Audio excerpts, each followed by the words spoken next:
Hi, everyone. Welcome to the Northern Kentucky Spotlight podcast powered by C Crew Consulting. I'm your host, Sarah Brookbank. Today on the podcast, we are joined by Chris Morandi of Mainspring Wellness. He talks about the difference between mental health and mental illness and how to take care of yourself and others. We are also joined by Kendra Anderson of Rudler PSC. She talks about their upcoming Leadership Day and their recent office renovation. Thank you to our podcast sponsors, C Crew Consulting, Google and Amazon advertising experts, and Schneller Knockelman. Grab your coworkers and grab a drink or two at our upcoming networking happy hours. NKYP is teaming up once again with emerging leaders of NKY for a joint cocktails and conversations happy hour happening on Thursday, June 26th at DBL Law's Covington office. This is a great opportunity for young professionals to expand their professional and social networks. We also have an upcoming HR 100 Happy HR Networking Social happening on Wednesday, July 9th. Join our talent strategies team and HR professionals from around Northern Kentucky for a lively and engaging networking social happening at Dave & Buster's newly renovated space in Florence. You can register for both of these events and check out more of our networking opportunities at nkychamber.com/events. Now, let's go hear from our sponsors, meet our members of the week, and I'll be back with this week's guests. Ranking on Google Search and Maps is easy to understand, but hard to do.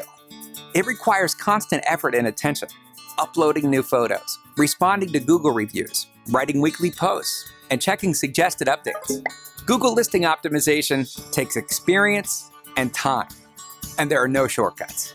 C Crew gives your Google My Business account the steady, consistent attention it needs to be effective, optimizing, updating, and expanding critical content every single week. From local retail stores to large regional networks, C Crew generates content, establishes benchmarks, and creates dramatic, measurable increases in engagement. So what can C Crew do for your business? More calls, more clicks, more clients.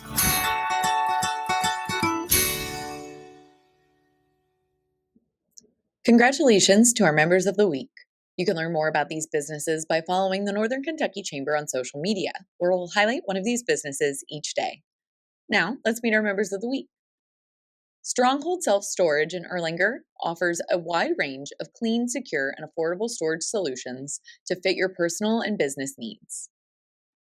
School of Rock NKY is a growing, passionate community dedicated to enriching lives through performance-based music education. Earl Frank's Sons and Daughters has been family-owned and operated for more than 50 years, selling and installing LVT, carpet, hardwood, ceramic tile, vinyl, and more.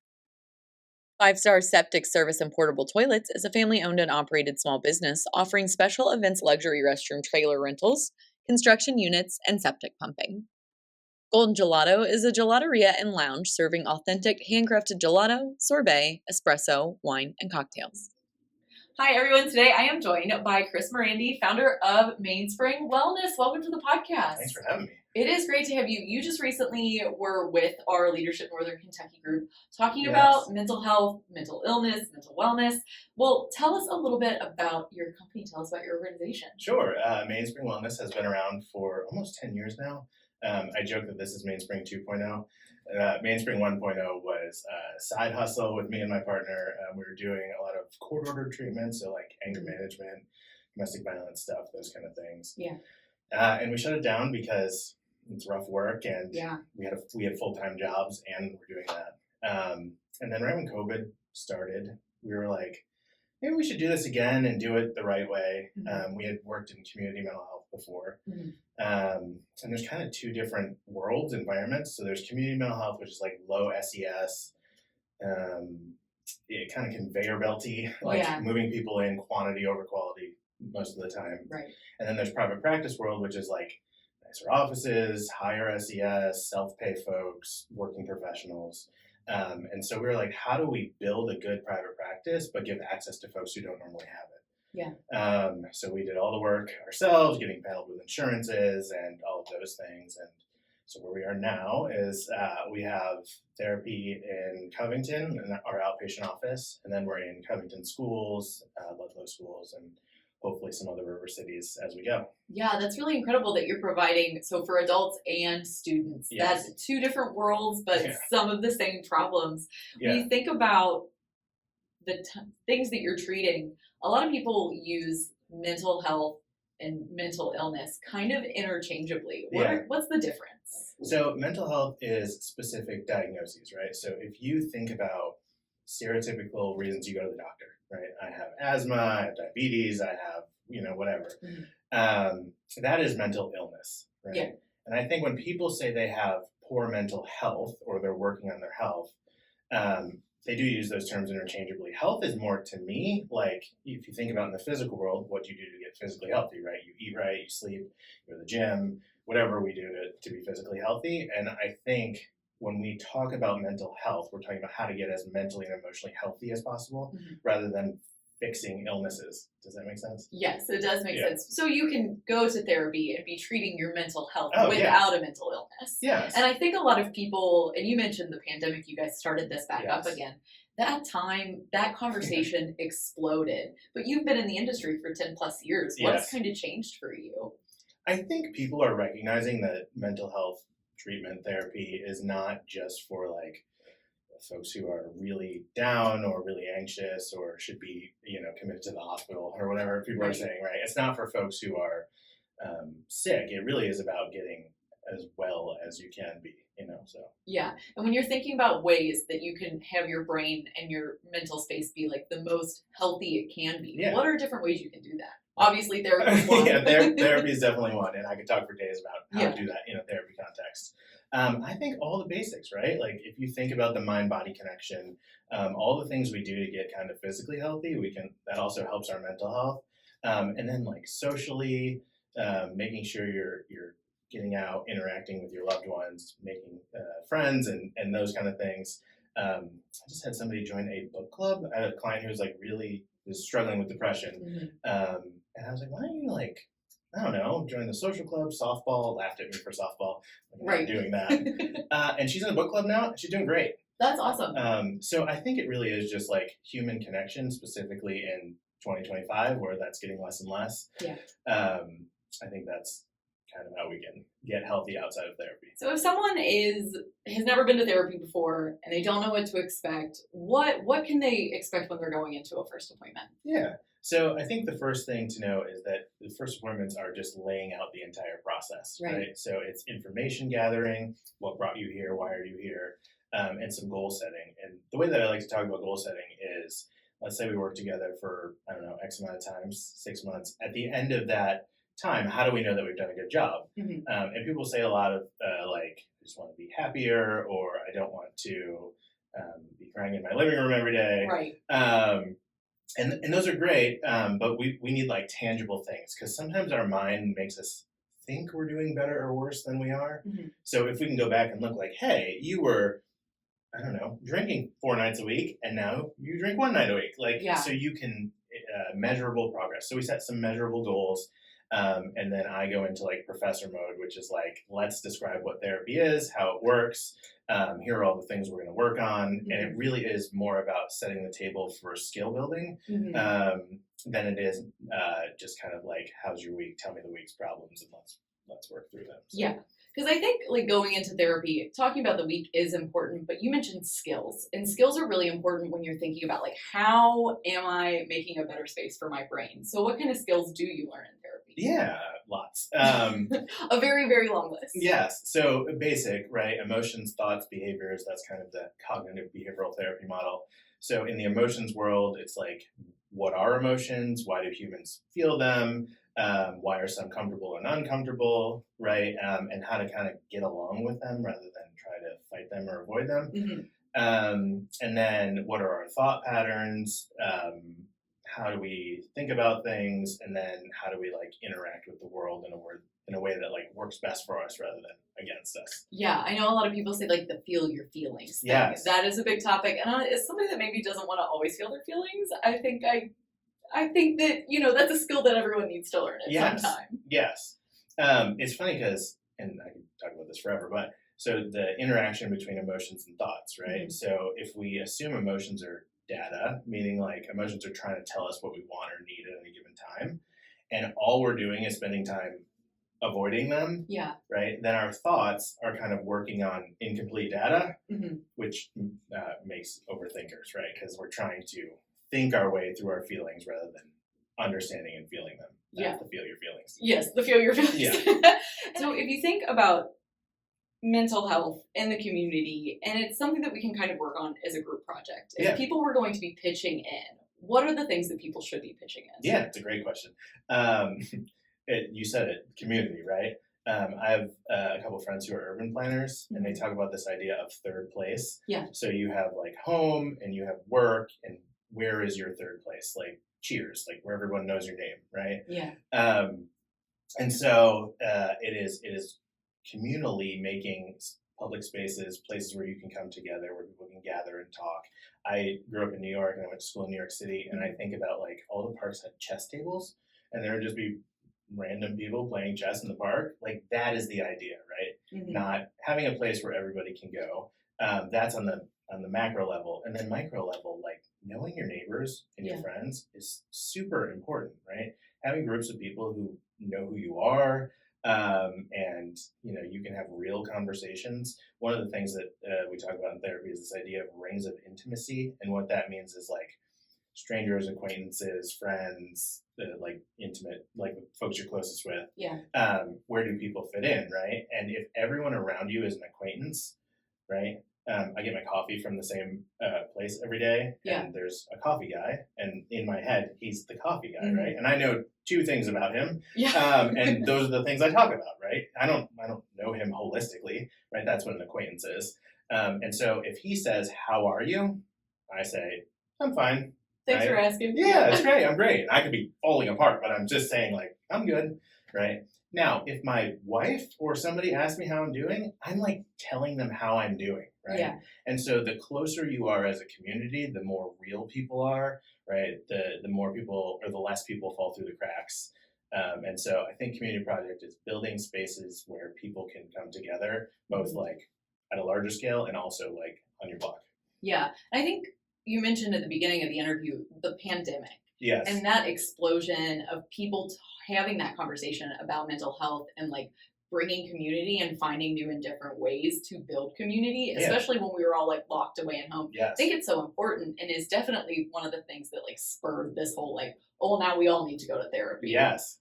Yeah, absolutely. And it's not just therapy. Like really, we just need to like join a book club or hang out with our friends more or whatever. I think it's so easy to like slip into, we're all in our own little worlds where everything is operating on our whole world is on our phone. Yeah. Right. And even having this conversation, like this is different than us talking via email or whatever, right? Or via a FaceTime. Yes. So some of those things are necessary. I love a FaceTime date with a friend. I love getting to interview our podcast members. Yeah. And that is another thing of like building community. I know like when I have podcast interviews, those are the days that are like the best days to me, because I get to meet our new chamber members or our old chamber members and like learn more and figure out how I can make connections in my own life to these chamber members, or like you, I'm like, oh, well, there's another chamber member I think you should meet. Yeah. It's one of the reasons why I joined the chamber. Yes.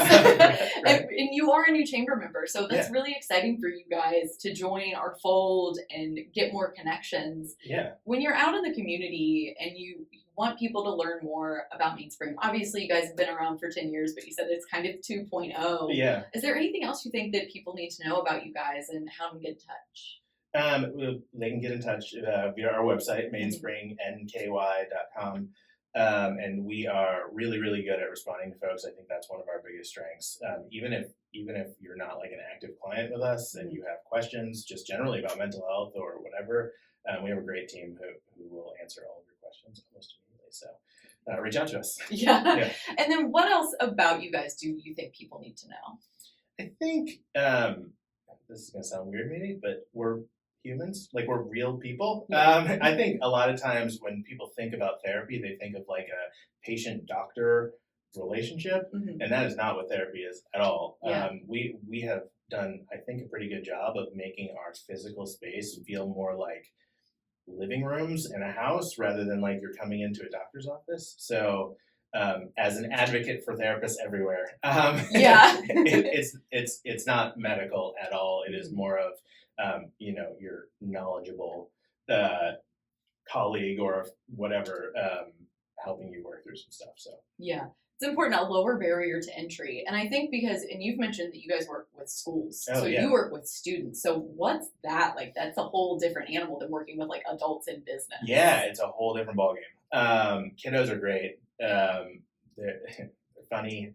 And it's the same content in therapy. It's not the what, it's the how, like how you present it. Yeah. And it's good and bad. The good part is accessibility, right? Parents don't have to pick their kids out of school and take them to an appointment. We are there where they are. Oh, okay. Right? The downside is it is really hard to talk about like some serious things and then go directly back to math class, right? Yeah. And so I would say school-based therapy is awesome for access, and it's more challenging for like doing more deep work in therapy. Right. So you're getting more of like that, hey, how's your week, instead of the 6 months from now, what does your life look like based off these therapy sessions? Yes. Well, yes. In 20 minutes, you're going back to your English teacher who just yelled at you for a thing. Yeah. And like, here's how we should interact in class and make it through the day. Or there's a bully in class, or I'm really struggling with understanding math. What do I do? It's like, it is more practical, I would say. Yeah. School-based therapy. Yeah. Well, that is so interesting. And it's been so great to have you on, Chris. I really appreciate your time today. And I hope some of our chamber members check you out. Yeah. Thanks for having me. Hi, everyone. Today on the podcast, I have Kendra Anderson of Rudler with us. Kendra, welcome back to the podcast. Thank you. It has been a while since we had you on, but we're excited to have you on. Rudler at our Business Impact Awards was once again named a Cool Place to Work finalist. So congratulations on being named a finalist, but tell us what makes Rudler such a cool place to work. Well, the first thing that comes to mind is that we have a mascot, and I don't know how many firms have a mascot, but it is a little piggy, and his name is Rudler. So he kind of came about from this toy drive that we did a couple holidays ago. And there's 2 rumors I've heard, that he was randomly picked, and also that he was picked because he was a pig and like piggy bank, like we do with money. But then we sent out a poll and people submitted name suggestions, and we voted on Rudler. So I try to incorporate little Rudler in everything that we do, all of our like internal flyers and stuff. We have a weekly newsletter, and Rudler's front and center at the top. But he is snazzy. He has like a little button up and a tie, and you can like randomly find him in places at the office. But then he's like a spirit. Like, he's just Rudler. Yeah. So. I absolutely love that. I don't think that you would hear like a lot of accounting firms having, like you said, a little mascot. And one of the other things that I noticed, because I see some of your social media posts, you guys are really like dedicated to like celebrating your employee wins. Oh, yeah. I saw that you guys like posted a wedding shower photos. Tell us like why that's so important to you guys at Rudler. Well, we definitely like to party, and it just like it uplifts everyone's spirits. But also, we understand like all of our employees are their own person. They have their own achievements going on outside of work, and like what in someone's life, a baby and like getting married is like the biggest things that you can have. So we love to celebrate that for people at the firm. So we do have this, I guess it's like a policy or whatever, but everyone at the firm gets at least one baby shower and one wedding shower if that happens during their time with us. So just anything that we can celebrate, we love to celebrate, because why not? Like, just go all out. I absolutely love that. And I know you've been with Rudler for a while, and I'm sure this is like a really big part of like what keeps you around. So tell us a little bit about your experience. So I started probably, I think it's 7.5 years ago now, as a tiny little co-op. I was in our tax department for a while. And then just, you feel like, you know when it's not clicking. So thankfully, Rudler just let me experiment with all the departments we have. So I tried out CAS, and that was like the longest department I was in before this role now. I still do like the bookkeeping part, but I don't do it anymore. And then I tried out A&A for like a hot minute, and it just, like, of the 3, that is definitely a no-no. Just don't vibe with that one. But then I finally landed on the last department, which is like admin, HR, and it's been so fun.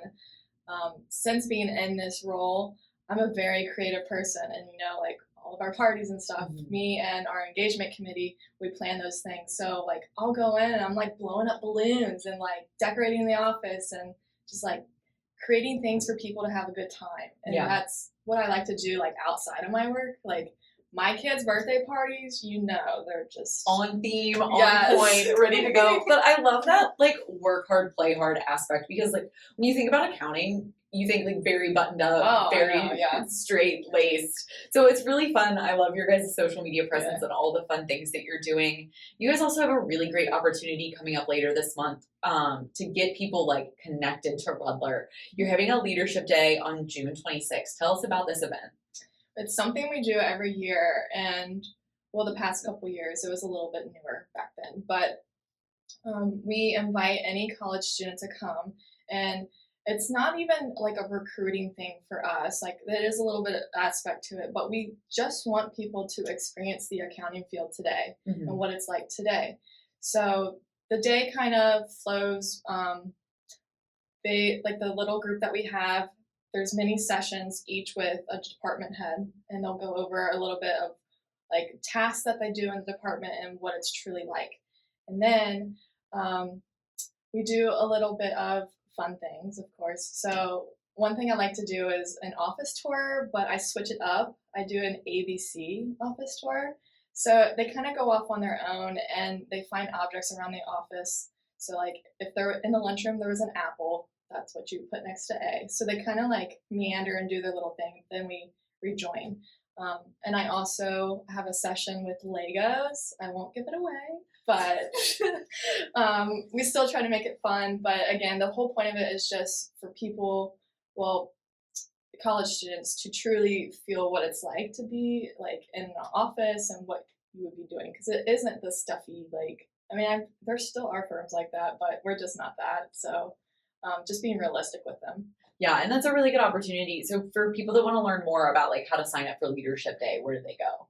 Our flyer is posted everywhere. So our website, all of our social medias, there is a QR code on the flyer, and it's just a little drop form that you fill out, and then you're ready to go. Okay, well, that makes it really easy. And you guys recently did another event with your women's initiative group. It was called Stories and Strategies Success Panel. Tell us a little bit about that, because that was something that you guys invited the community to. Yes, that is the Women's Committee's first major event. So the committee as a whole is slightly newer, and we have been planning that panel for over a year. And the chamber was actually kind of an inspiration for us, because you guys do so much stuff like that. So all of our meetings, I just kept saying, I want it to be like a chamber event.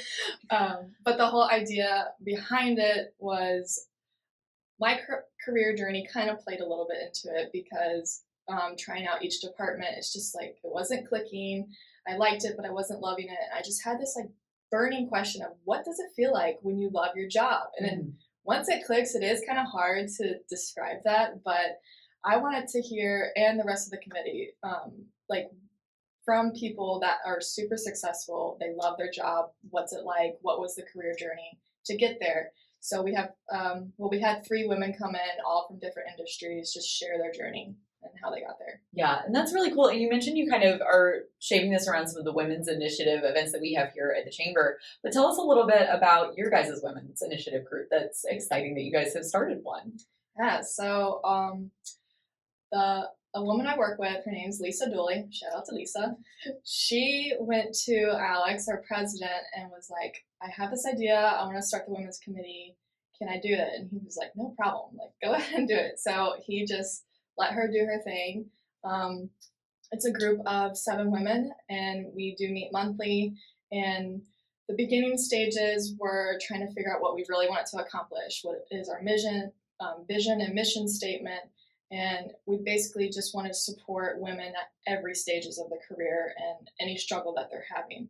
So hopefully with our first event, some people have some answered questions, or their questions have been answered for some things they've been wondering about. Yeah, that's really cool. And that really plays again into like how you guys are making your employees' lives a little bit more fun, a little bit more exciting and better at work. So we love to hear that. And like I said, you guys brought in other people from outside of Rudler to do this. You invited the community in.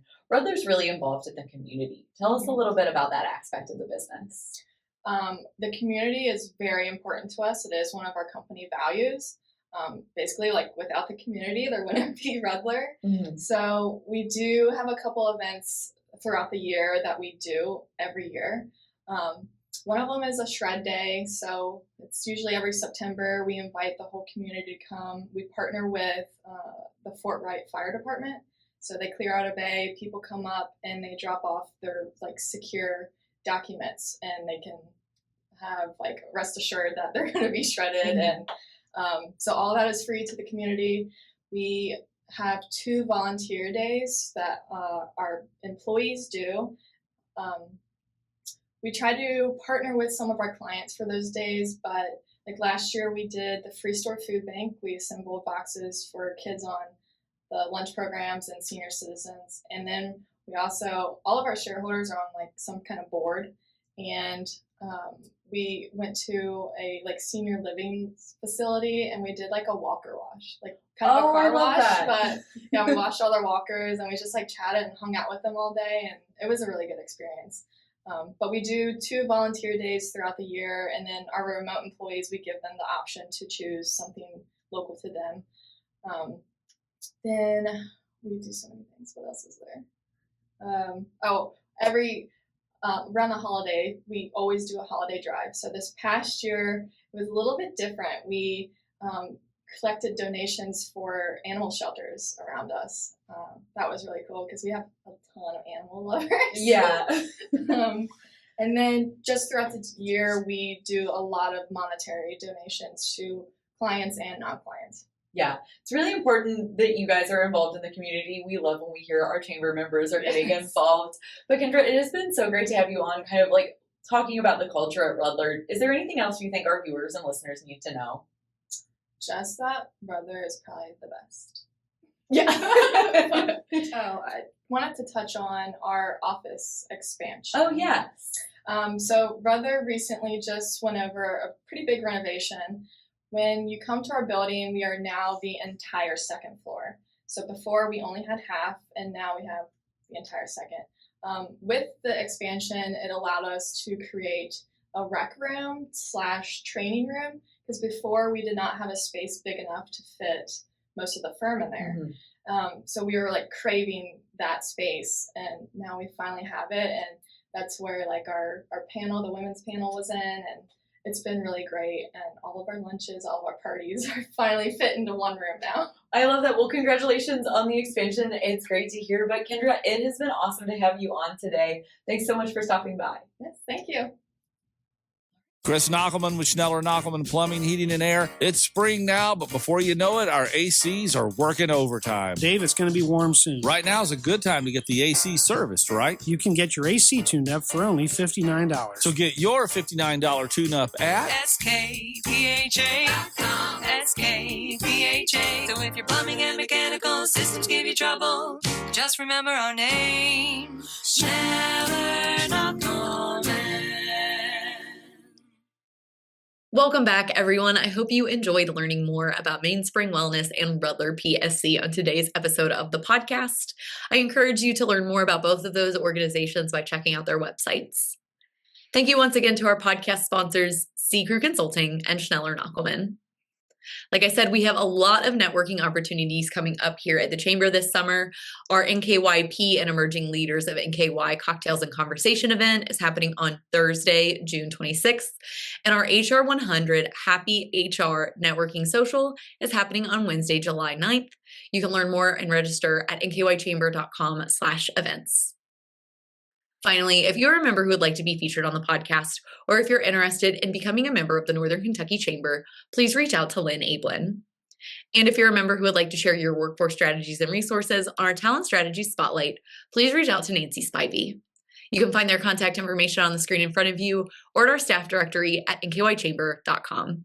Thanks again for tuning in. We'll talk to you guys next week.